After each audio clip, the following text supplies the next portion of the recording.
Welcome to Vamshi TV channel. ఈ రోజు top 10 news.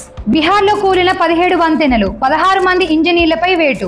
AP CM Chandrababu గారి ఢిల్లీ టూర్ సక్సెస్. రెండు తెలుగు రాష్ట్రాల సీఎంలు ఈ రోజు సాయంత్రం 6 గంటలకు ప్రజాభవన్లో భేటీ కానున్నారు.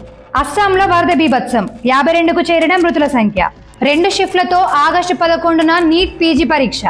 జాబ్ క్యాలెండర్ పై ఈ రోజు అసెంబ్లీలో నిర్ణయం తీసుకోబోతున్న సీఎం రేవంత్ రెడ్డి గారు. ఇంద్రకీలాద్రిపై నేటి నుంచి ఆషాఢ ఉత్సవాలు. శ్రీశైలంలో రోడ్డు విస్తరణ చేస్తుండగా శివలింగం ప్రత్యక్షమైంది. నిన్న వారాహి దీక్ష విరమించిన డిప్యూటీ సీఎం పవన్ కళ్యాణ్ గారు. అనంతరం ఈ రోజు ఎర్రచందనం గురించి అధికారులతో సీరియస్. టీమిండియా వరల్డ్ కప్ గెలిచిన అనంతరం 10 కోట్లు ప్రకటించిన మహారాష్ట్ర ప్రభుత్వం.